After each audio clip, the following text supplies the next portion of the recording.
जैसा कि आप जानते हो कि पहला सेट मैंने हल करवा दिया था आपका, और इसके बाद में 2025 का दूसरा सेट है।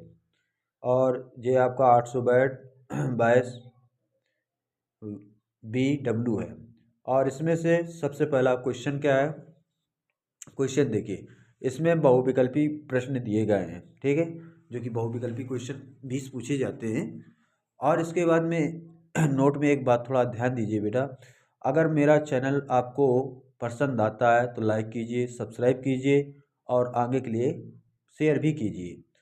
सबसे पहला क्वेश्चन ये है आपका, ये आपका दिया गया है कौशिक ए माइनस कॉट ए और 1 प्लस कॉज ए। तो इसको क्या करेंगे? सबसे पहले देखो, कौशिक ए बराबर क्या जानते हो आप? 1/साइन ए जानते हो, ठीक है। और इसके बाद में 1 और कॉट ए बराबर क्या जानते हो? कॉट ए बराबर होता है आपका कॉज ए बटे आपका साइन ए, ठीक है। इसको ये किया और इसके बाद में आपका 1 प्लस कॉज ए, इसको ज्यों का त्यों रखा रहेगा आपका, ठीक है। अब इसके बाद में इसमें से एलसीएम लोगे तो इसमें से एलसीएम आया साइन ए का, तो ये आपका साइन एकम साइन, तो 1 एकम 1, साइन का इसमें भाग दोगे तो एक बार जाएगा, तो कॉज एकम कॉज। और इसके बाद में थोड़ा ऊपर देखिए 1 प्लस साइन ए कॉज ए। अब देखो, ये आपका ए लिखा गया है, ये बी लिखा गया है, ये ए लिखा गया है, ये बी लिखा गया है, ठीक है। तो इसमें से आपका क्या होगा? एक बार प्लस में लिखा है, ए माइनस बी लिखा है, और एक बार आपका देखो ए माइनस बी लिखा है एक ब्रैकेट में, दूसरे में ए प्लस बी लिखा है। तो क्या हो जाएगा आपका 1 स्क्वायर, और इसके बाद में और ये कॉज स्क्वायर ए, और ये आपका साइन है। तो इसमें से आप एक का स्क्वायर करोगे तो एक ही रहेगा, ये आपका कॉज स्क्वायर है और बटे आपका साइन है। अब इसके बाद में 1 माइनस साइन स्क्वायर ए बराबर क्या होता है? 1 माइनस कॉज स्क्वायर ए बराबर आपका होता है साइन स्क्वायर ए। और ये आपका साइन पहले दिया गया है, तो ये आपका एक साइन से ये साइन कैंसिल हो जाएगा, आपका साइन ए आ जाएगा। तो ये आपका विकल्प सही है, ठीक है। अब इसके बाद में किसी फांसे एक बार फेंका जाता है तो एक विषम संख्या के आने की प्रयक्षता होगी।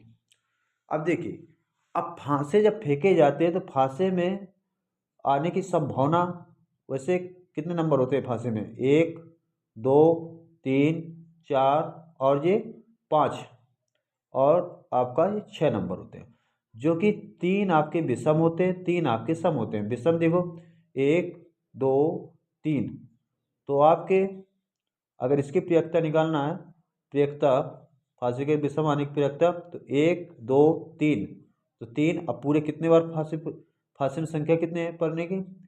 1 2 3 4 5 6 बटे 6, तो P बराबर 3 एकम 3, 3 दूनी 6, ये आ गई आपकी।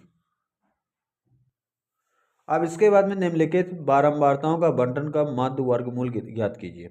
अब सबसे पहले हमें जब तक संचयी बारंबारता पता नहीं है तो हम इसके बाद में मध्य का वर्गमूल माध्यक का वर्ग नहीं निकाल सकते हैं। तो सबसे पहले आपको संचयी बारंबारता निकालना होगा। संचयी बारंबारता, बारंबारता, संचयी बारंबारता कैसे निकालोगे? देखो, सबसे पहले जो ये 3 लिखा है आपका पहला, तो इसको ज्यों का त्यों कर देंगे, ठीक है। अब इसके बाद जो बारंबारता, पहला बारंबारता जैसे 3 लिखा है, और इसके बाद में फिर इसके बाद में जब दूसरा संचयी बारंबारता निकालेंगे तो दूसरे वाले को और पहले वाले संचयी बारंबारता को दोनों को जोड़ देंगे, तो 3 2 कितना हो गया? 5, 3 2 5, अब 5 5 10, 10 4 14, 14 1 15, ये आया है बेटा आपका, ठीक है। अब इसके बाद में अगर बारंबारता को देखा जाए तो ये कितना हो गया? 3 2 5 5 5 10, 10 4 14, 14 1 15। अब 15 में से आपको n/2 करना होता है, n/2, तो n का मान 15 है, अब बटे 2, जिस 7.5 कितना आया? 7.5 आया। अब इसके बाद में 7.5 किसके अंतर्गत आ रहा है? जे आपका 10 और 5 के अंतर्गत आ रहा है तो 10 के अंतर्गत आएगा। ठीक है, तो इसको आप क्या करोगे, पैक कर लोगे। तो इसका जो वर्ग अंतराल होगा, जो मध्य वर्ग होगा, तो ये आपका 10 से और 15 के बीच में होगा, 10 से 15, तो ये वाला आपका सही होगा। अब इसमें से बहुत इजी ये क्वेश्चन, निम्नलिखित सारणी का बहुलक वर्ग होगा। अब देखिए, ये आपका बहुलक वर्ग होगा तो सबसे ज़्यादा बार कौन कितने बार लिखा गया है, देखो 0 से जो 7 दिया गया एक बार लिखा गया, 7 से 14 दिया गया 12 बार लिखा गया, 14 से 21 दिया गया 3 बार लिखा गया, 21 से 28 14 बार लिखा गया है, और इसके बाद में 28 से 35 आपका 2 बार लिखा गया है, और 35 से 42 4 बार लिखा गया। सबसे ज़्यादा बार 7 से 14 लिखा गया है, 12 बार लिखा गया है। तो आपका जो 7 से 14 होगा तो ये वाला आपका विकल्प सही है। अगला क्वेश्चन देखिए, अगला क्वेश्चन दिया गया है, एक बच्चे के फांसे एक ऐसा फांसा है जिसके फलकों पर निम्नलिखित अंकित है, जो कि A B C D E A। यदि फांसे को एक बार फेंका जाता है, फांसे को एक बार फेंका जाता है तो ए प्राप्त होने की प्रयक्ता होगी। तो ए प्राप्त होने की प्रयक्ता, तो ए प्राप्त होने की प्रयक्ता, तो प्रयक्ता P बराबर क्या हो जाएगा आपका। अब देखो ए कितने बार यूज किया गया है, 1 2, तो 2 बार। अब इसके बाद कुल कुल कितने आने की संभावना है, संभावना कुल 1 2 3 4 5 6 बार, तो 2 एकम 2, 2 3 6, 1 बटे कितना आ गया बेटा आपका 3। अब इसके बाद में अगला क्वेश्चन है आपका, इसमें दिया गया है यदि कॉट ए बराबर आपका लिखा गया है 8/15, तो साइन थीटा का मान ज्ञात कीजिए। तो कॉट थीटा बराबर कितना दिया गया है, अब देखो कॉट थीटा बराबर आपका दिया गया है 8/15। ठीक है, तो सबसे पहले आप थोड़ा ध्यान दीजिए, तो कॉट थीटा बराबर आपका 15 दिया गया। अब कॉट थीटा बराबर होता क्या है, कॉट थीटा बराबर होता है आधार बटे लंब होता है। क्या होता है, आधार बटे लंब। अब इसके बाद में आधार आपका कितना दिया गया है, 8 दिया गया है, लंब कितना दिया गया है, 15 दिया गया है। सबसे पहले आप क्या कीजिए, कर्ण निकाल लीजिए। तो कर्ण स्क्वायर बराबर क्या जानते हो आप, कर्ण स्क्वायर बराबर जानते हो लंब स्क्वायर प्लस आपका आधार स्क्वायर। तो कर्ण स्क्वायर बराबर लंब आपका कितना दिया गया 15, 15 का वर्ग करोगे और इसके बाद प्लस 8 का वर्ग करोगे। तो कर्ण स्क्वायर बराबर 15 गुणे 15 करोगे 225 हो जाएगा। और इसके बाद में यहाँ पर देखो 8 का 8 64 हो गया। तो ये आपका, आप इनको दोनों जोड़ोगे तो ये आपका हो जाएगा 5 4 9 हो जाएगा। और ये इसके बाद में 8 हो जाएगा, ये 6 2 कितना हो गया 8, और ये कितना हो गया 2। ये आपका किसका वर्ग लिखा है, ये लिखा है 17 का। किसका लिखा है 17। 289 किसका होता है, 289 17 का होता है बेटा। कितने का होता है 17 का। अब इसके बाद में आपको साइन निकालना है। तो साइन थीटा बराबर आपका क्या हो जाएगा, साइन थीटा बराबर आपका क्या होता है, लंब बटे कर्ण होता है। तो लंब कितना है आपका, लंब आपका 15 दिया गया है और कर्ण आपका 17 दिया गया है। तो 15/17, ये आपका सी विकल्प सही है। कौशिक 60 का मान हो सकता है। अब देखिए, ये मान लीजिए कि अगर आपको कौशिक 60 का मान याद नहीं है तो साइन 60 का मान याद होना चाहिए। तो साइन 60 का मान कितना होता है, साइन 60 का मान होता है आपका √3/2 होता है। अब अगर कौशिक 60 का निकालना है तो कौशिक 60 बराबर क्या हो जाएगा, कौशिक 60 बराबर आपका 1/साइन 60 कर दो। ठीक है, अब इसके बाद में तो कौशिक 60 बराबर आपका 1/√3/2 हो गया। तो 2 क्या होगा, ऊपर चला जाएगा आपका। ठीक है, तो आपका 2/√3 होता है। ठीक है, क्योंकि ये विपरीत मान होते हैं, तो इसका क्या हो जाएगा 2/√3।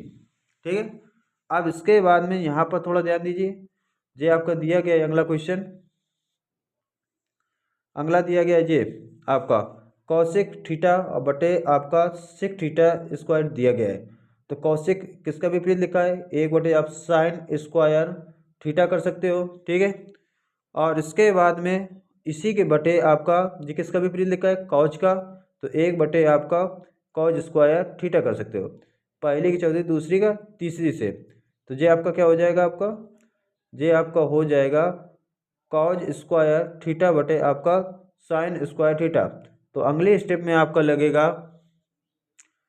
ये आपका 10 कॉट स्क्वायर थीटा आ जाएगा, आपका आंसर क्या आ जाएगा, कॉट स्क्वायर थीटा। तो ये वाला आपका विकल्प सही है। अगला क्वेश्चन दिया गया है, यदि HCF 35 और 49 है, बराबर कितना दिया गया है, HCF 35 और 49 का 7 दिया गया है, तो LCM 35 और 49 का होगा क्या। तो सबसे पहले पहली संख्या क्या होता है, पहली संख्या गुणे दूसरी संख्या बराबर आपका HCF गुणे LCM।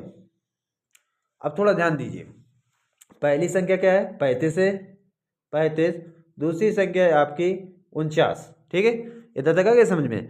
अब इसके बाद ये बराबर के चिन्ह लगाइए, HCF कितना दिया गया है, 7 दिया गया है, LCM आपको ज्ञात करना है, तो LCM अब देखो जे वाला जो 7 लिखा है आपका ये गुणांक में लिखा है, तो ये कहाँ जाएगा, बटे में जाएगा, तो 35 गुणे 49 बटे आपका 7, तो LCM, ठीक है, बराबर LCM। अब 7 का भाग 49 में देखो, 7 एकम 7, 7 सत्ते 49, ठीक है। अब इसके बाद में 7 का गुणा करा दीजिए, तो LCM बराबर आपका आ जाएगा, LCM बराबर 7 पना 35, 35 केरी 5, हासिल लगा 3, ठीक है, 7 3 21, 21 3 कितने हो गए, 21 3 हो गए आपके 24, ठीक है, 245 होगा आंसर आपका, ठीक है। अब इसके बाद में अगला क्या कहा है, दो संख्याओं, जो दो संख्याएं दी गई हैं आपका 306 दिया गया है और 657 दिया गया है, तो इसका HCF होगा। अगला क्वेश्चन दिया गया है, दो संख्याओं जो कि 306 और 657 का HCF होगा। तो सबसे पहले फैक्टर विधि से निकाल लीजिए, तो सबसे पहले पहली संख्या का फैक्टर बनाएंगे 306 और इसके बाद में दूसरी संख्या का फैक्टर बनाओगे 657 का। तो देखो पहली संख्या किससे विभाजित होगी, 2 से, तो 2 एकम 2, 2 पंचे 10 और 2 3 6। अब इसके बाद में अगला सवाल देखो, इसी में अब कितने से विभाजित होगा, 3 से, क्योंकि 3 आ गया लास्ट में, तो 3 पचे 15 और 3 एकम 3। अब इसके बाद फिर 3 से विभाजित करो, तो 3 एकम 3, 3 दूनी 6 ज़्यादा हो जाएगा आपका, तो 3 एकम 3 और इसके बाद में जे आपका 2 बचा 3 सत्ते 21। अब ये 17 अभाज्य संख्या, तो 17 एकम 17। अब इसी प्रकार इसको भी आप 3 से डिवाइड कीजिए, तो 3 एकम 3, 3 एकम 3 दूनी 6 और 3 एकम 3, 2 बचा आपका 73, ये कितना 27 बन जाएगा आपका, कितना बन गया 27, तो 3 नाम 27। फिर इसके बाद में आप 7 से विभाजित कीजिए, 3 नाम 27, 3 से रहे, कितने से 3 से, तो 73 21, 73 21 और 3 त्रिका 9। अब इसके बाद में 73 अभाज्य संख्या है आपकी, ठीक है, 73 किसी भी पाड़े में नहीं आएंगे आपके, 73 के आएंगे। तो इसमें HCF का मतलब क्या होता है, HCF का मतलब होता है जो दोनों में आपके अभाज्य गुणनखंड मिले, जो 2 3 मिल रहे हैं, इसमें भी 2 3 मिल रहे हैं, ठीक है, तो 3 गुणे 3, 3 त्रिका 9, तो ये आपका विकल्प सही है, ठीक है। अब इसके बाद में अगला क्या दिया गया है, अगला क्वेश्चन है आपका, अगला दिया गया है आपका रैखिक समीकरण युग्म, ठीक है, x और x प्लस वाई बराबर 14 दिया गया है और x माइनस वाई बराबर 2 दिया गया है का हल होगा। अब देखिए इनको हल करना है आपको, तो सबसे पहले देखिए अगर हम x प्लस वाई बराबर आपका 14 दिया गया है, दूसरे समीकरण इसको पहला समीकरण माने और दूसरे को x माइनस वाई बराबर आपका कितना दिया गया, 2 दिया गया, इसको समीकरण नंबर दूसरा माने। और इसके बाद में देखो आपको अगर सेम टू सेम चिन्ह दिए गए हैं तो घटाने पर किया जाता है, अगर विपरीत चिन्ह दिए गए हैं दोनों में से, जैसे जो विपरीत चिन्ह दिए गए तो जोड़ने पर लिखेंगे, क्या करेंगे, जोड़ने पर, समीकरण 1 और समीकरण 2 को जोड़ने पर। तो सबसे पहले देखो ये y से y क्या हो जाएगा, कैंसिल हो जाएगा, x एक्स और एक्स कितने हो गए, 2x हो गए। अब बराबर 14 और 2 कितने हो गए, ये आपके 16 हो गए। अब जो गुणांक में लिखा है आपका, तो कहाँ जाएगा, बटे में जाएगा। तो x बराबर आपका 16 बटे आपका क्या हो जाएगा, 2। ठीक है, 2 एकम 2, 2 अट्ठे 16, तो x बराबर कितना हो जाएगा आपका, 8 हो जाएगा। ठीक है, ये आपका x बराबर 8 निकला। अब इसके बाद में आगे इसी में कहा गया है कि भैया y का मान भी निकालिए। ठीक है, तो समीकरण इधर लिखना, समीकरण 1 में x का मान रखने पर, मान रखने पर, क्या रखने पर, मान रखने पर। ठीक है, जी आप दिखाई दे रहा है। अब क्या लिखोगे, समीकरण 1 में x का मान रखने पर। अब देखिए यहाँ पर एक जे है आपका, तो जहाँ पर भी समीकरण 1 में x देखे वहाँ पर आपको 8 रखना है। तो ये 8 और तो x है नहीं, तो ये प्लस का y लिखा है, बराबर आपका 14। तो y बराबर आपका 14 माइनस 8, तो y बराबर कितना आ गया है आपका, 14 में से 8 चले गए, कितने बचे आपके, 6। कितना बचेगा, 6। तो ये आपका, ये वाला आपका सही है, क्योंकि इसमें माइनस दिया गया है, इसमें से ये प्लस है, तो ये तो है ही नहीं है 20 है, लेकिन इसमें माइनस, ये वाला माइनस, तो ये वाला प्लस वाला सही है, कोई दिक्कत। अब इसके बाद में अगला क्वेश्चन है आपका, इसमें कहा गया है द्विघात समीकरण ज्ञात कीजिए। द्विघात समीकरण, यदि द्विघात समीकरण के x square plus 2 under root 6x plus 3 बराबर 0 के मूल समान है तो k का मान होगा। तो d बराबर आपका, देखिए d बराबर आपका क्या होता है, बी स्क्वायर माइनस 4ac। लेकिन आपको ध्यान रखना चाहिए कि जब आपके मूल समान होते हैं तो d का मान आपका क्या होता है, 0 होता है। तो बी स्क्वायर बराबर माइनस 4ac। अब देखो आपका जो समीकरण दिया गया है, तो इसको हम a मानेंगे, ये क्या होगा, b होगा, ये क्या होगा, c होगा। तो a बराबर आपका कितना दिया गया है, a बराबर आपका, पहले b की वैल्यू रखोगे तो b बराबर ये वैल्यू दी गई है, तो 2 अंडर रूट 2 6 का होल स्क्वायर माइनस ये 4 a की जगह k और c की जगह आपका 3। अब इसके बाद में इसको 2 बार गुणा करेंगे, तो 2 दूनी 4 हुआ, और ये आपका 6 निकलेगा, माइनस 4 ते कितना हुआ, 12 हुआ, और ये के को इस साइड ले जाएंगे, तो के को जब उस साइड ले जाओगे तो ये आपका क्या निकल के आएगा, 12 के बराबर आपका 6 दूनी और 6 चौको 24, तो 12 कम 12, 12 दूनी 24, तो के बराबर आपका 2। ये आपका पूरा ये है, और इसके बाद इसमें से, ठीक है, कोई दिक्कत। तो आपका के बराबर कितना निकल आया, 2 निकल आया। अब इसके बाद में अगला क्वेश्चन कहा गया, इसमें से कहा गया है एपी जो सीडी है वो दिया गया है -6, -4, -2 दिया गया है का 7वां पद होगा। सबसे पहले ए कितना दिया गया है, ए बराबर आपका -6 दिया गया है। अब इसके बाद में 7वां पद ज्ञात करने के लिए थोड़ा ध्यान दीजिए, 7वां जब पद ज्ञात करोगे, तो जब 7वां पद ज्ञात करोगे तो A7 बराबर आपका a + 6d होगा। तो इसमें a का मान चाहिए, d का मान चाहिए, तो d का मान निकाल लो, a का मान तो हाई है ये आपका, तो d का मान निकालने के लिए a2 - a1 होता है। तो d बराबर आपका a2 कितना दिया गया, -4 दिया गया है। अब देखो यहाँ पर माइनस पहले से लगा, फिर माइनस है, तो माइनस गुणे माइनस प्लस हो जाएगा, क्योंकि माइनस का 6 दिया गया था a1 बराबर। तो d बराबर आपका जे आपका 2 हो जाएगा। तो d बराबर कितना हो गया, 2। तो d बराबर 2। अब a7 निकालना है, तो a की वैल्यू कितनी दी गई, -6, और इसके बाद +6 गुणे d की वैल्यू 2। तो a7 बराबर आपका 6 एकम 6 और प्लस 6 दूनी 12, और इसके बाद में a7 बराबर आपका 12 में से 6 चले गए, 6 आपका आ जाएगा, कोई दिक्कत। बच्चों आपके 18 और 19 क्वेश्चन पहले करा दिए गए। अब 11, 12 और 13 और 14, क्योंकि नीचे लगा हुआ था, इसको हमने देखा नहीं है, और इसके बाद में इसको नोट करो पहले, इसको फिर बाद में उसको कर लेना, पहले इसको देख लीजिए।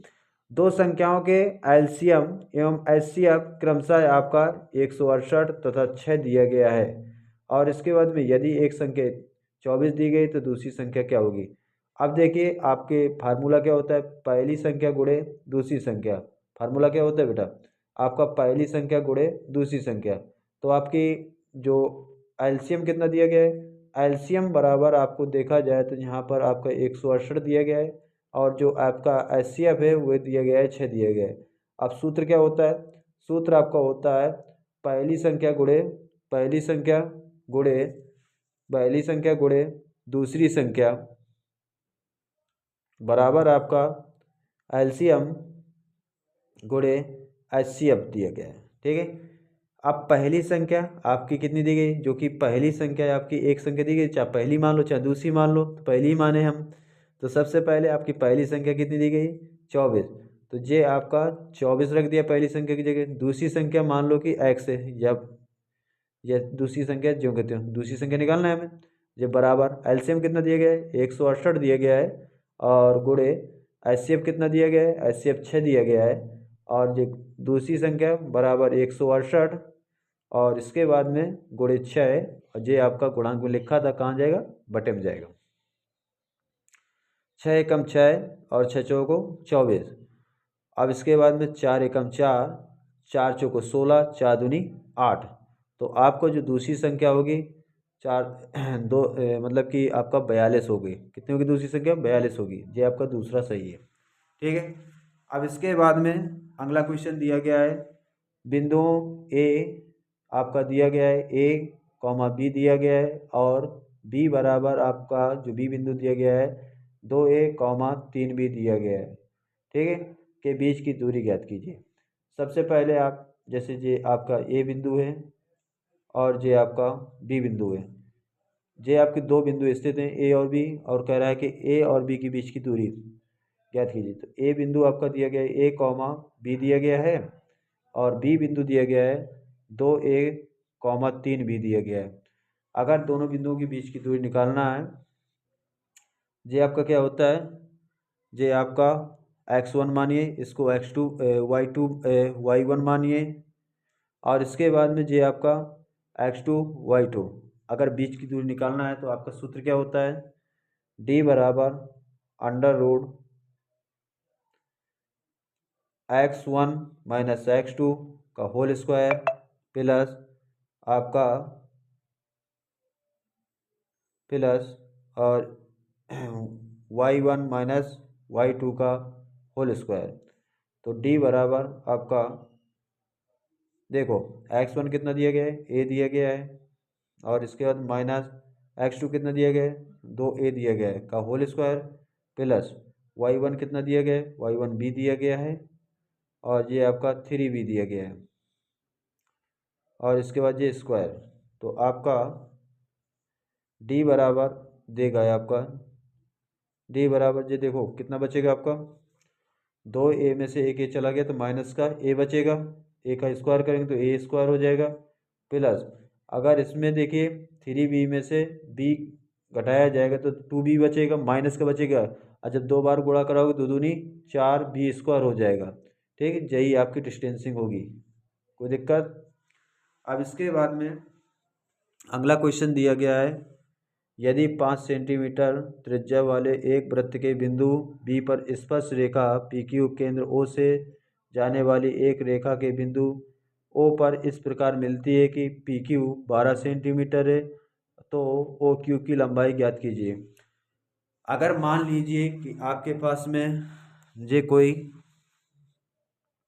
वृत्त है, और इसके बाद में इसकी जो त्रिज्या है, त्रिज्या आपकी दी गई है 5 सेंटीमीटर।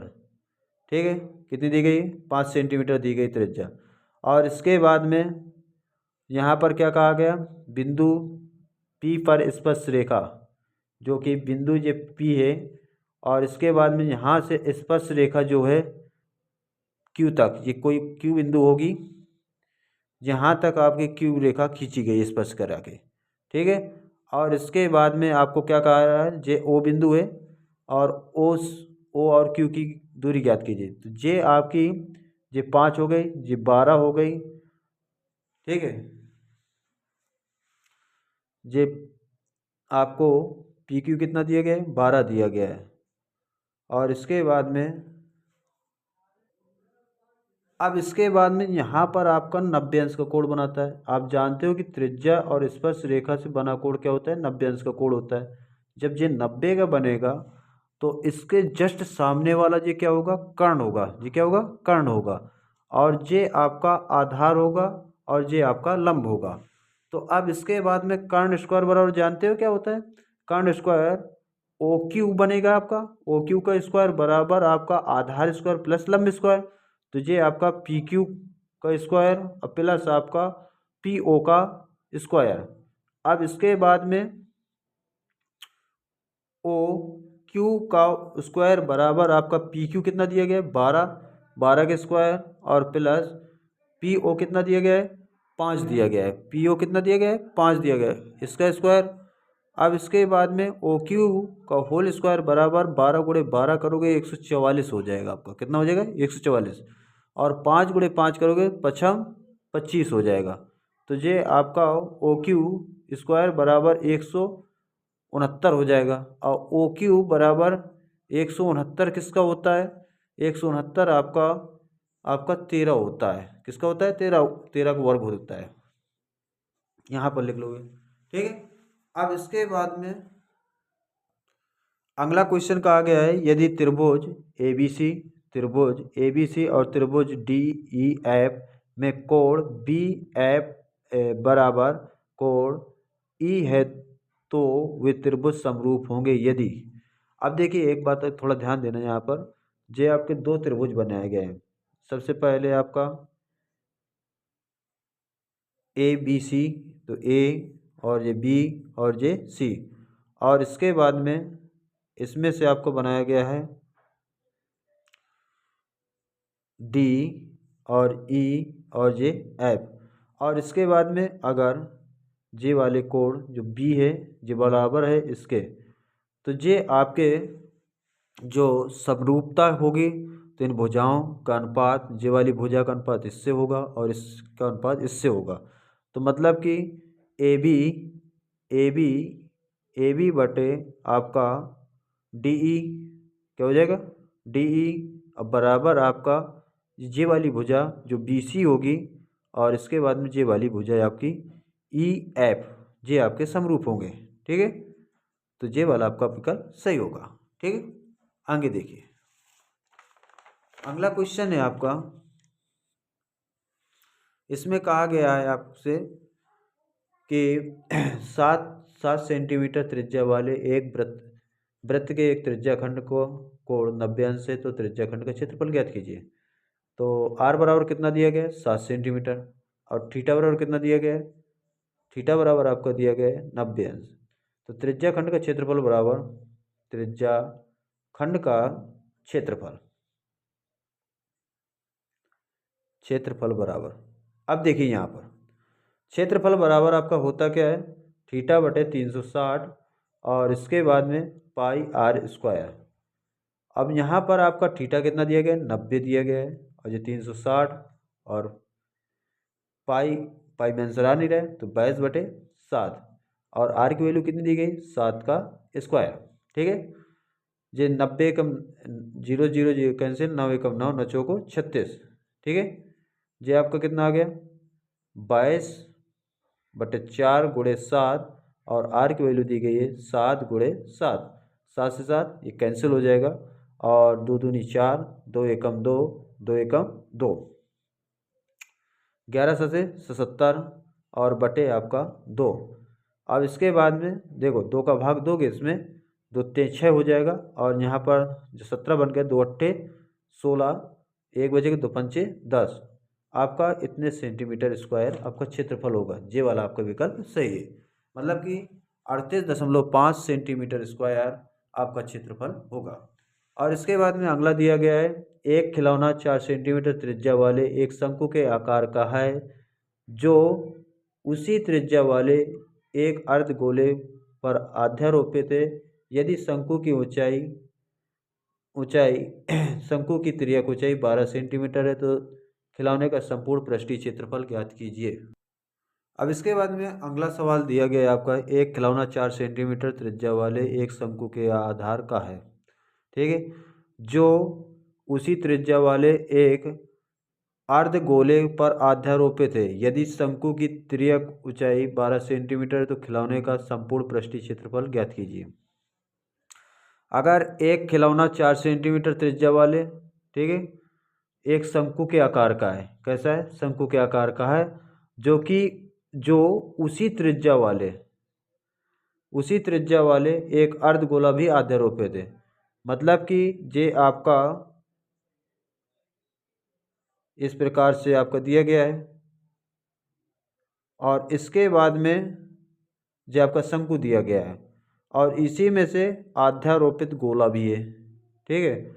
और इसके बाद में, अब इसके बाद में आपको सबसे पहले त्रियक ऊंचाई कितनी दी गई है, त्रियक ऊंचाई इसकी L बराबर आपका 12 सेंटीमीटर दिया गया है, ठीक है। और इसके बाद में इसकी जो त्रिज्या दी गई है R बराबर आपकी दी गई है 4 सेंटीमीटर। और इसके बाद में क्या कह रहा है, संपूर्ण पृष्ठीय क्षेत्रफल ज्ञात कीजिए। क्या कह रहा है, संपूर्ण पृष्ठीय क्षेत्रफल ज्ञात कीजिए। तो इधर पर लिखोगे संपूर्ण पृष्ठीय क्षेत्रफल,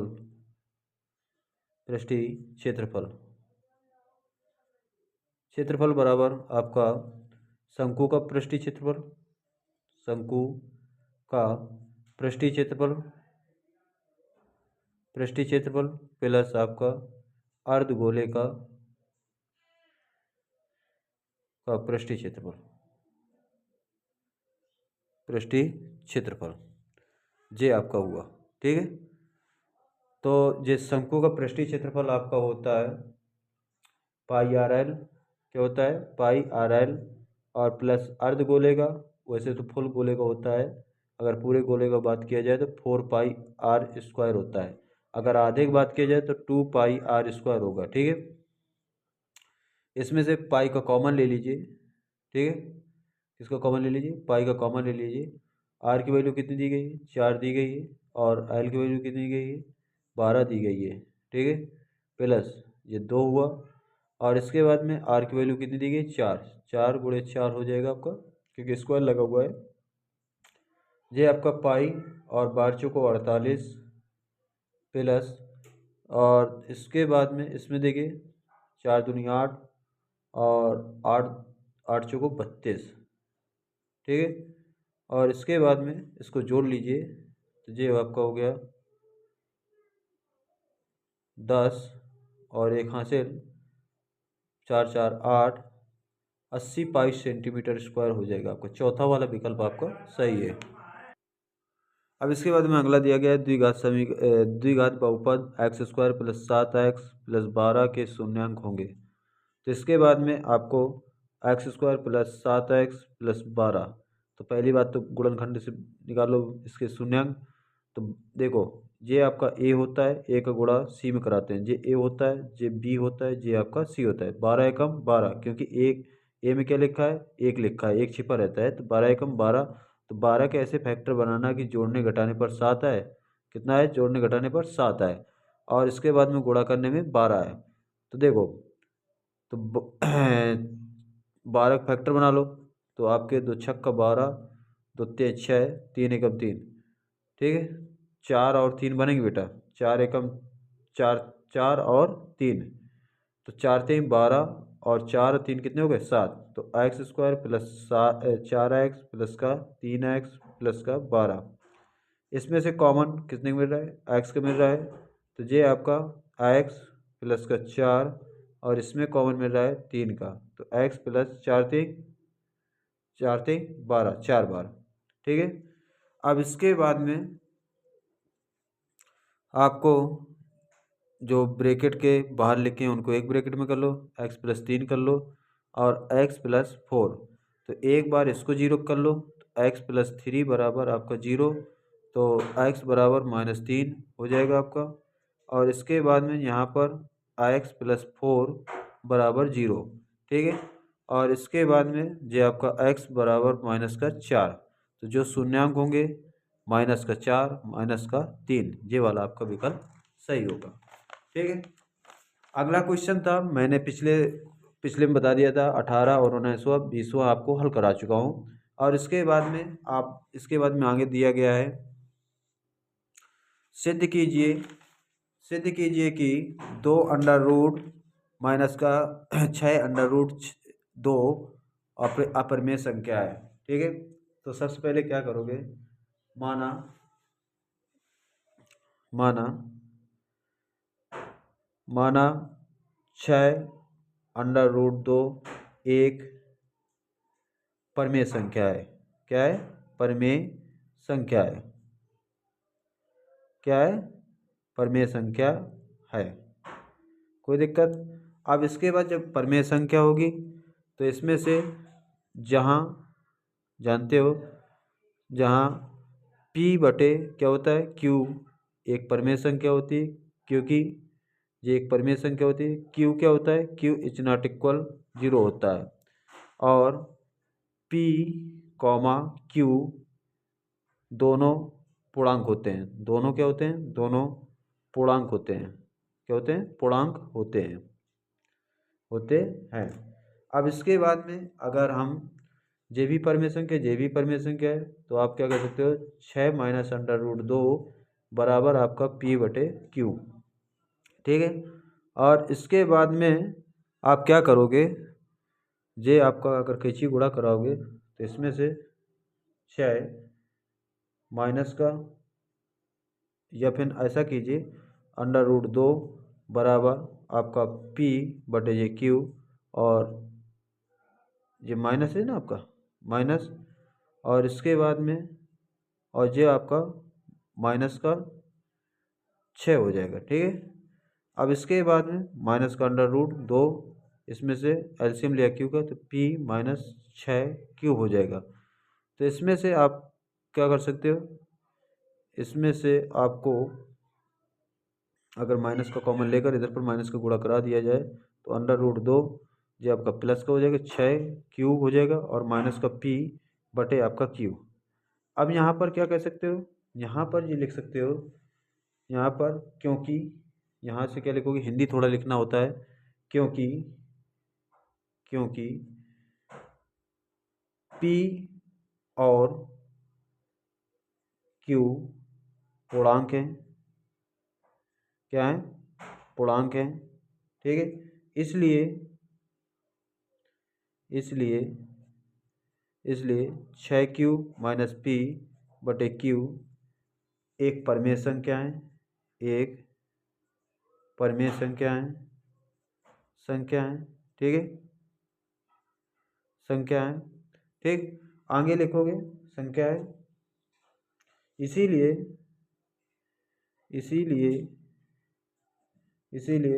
√2 भी एक √2 भी परिमेय संख्या होगी।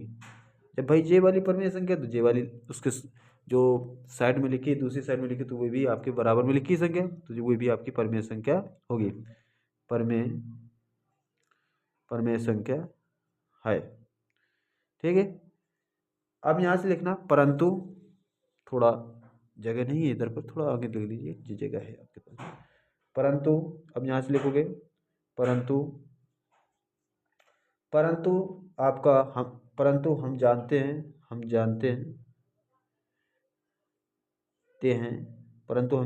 क्या जानते हैं कि √2 एक क्या है, एक अपरिमेय संख्या है। एक क्या है? एक अपरिमेय संख्या है।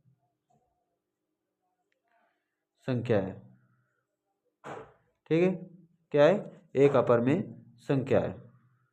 ठीक है, और इसके बाद में आगे लिखोगे अपरिमेय संख्या है, ये विरोधाभास है। यहाँ पर लिखोगे यह विरोधाभास है, आभास है, और हमारी जो त्रुटि है, त्रुटिपूर्ण कल्पना है, सिर्फ केवल कल्पना है। कल्पना के कारण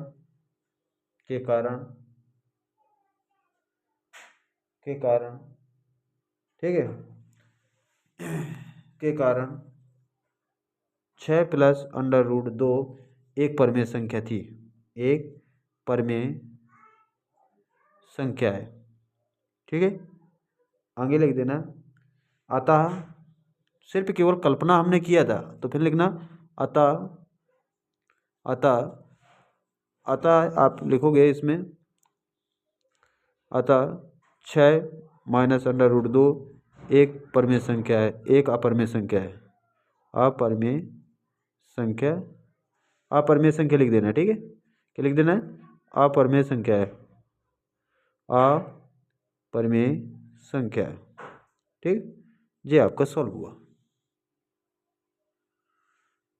आगे दिया गया है सवाल आपका, एक्स अक्ष पर उस बिंदु के निर्देशांक ज्ञात कीजिए जो 2, -5 और -2, 9 से समद्रस्त है। अब मान लीजिए कि ये आपका समद्रस्त का मतलब जो कुछ दूरी पर स्थित है, तो ए और बी,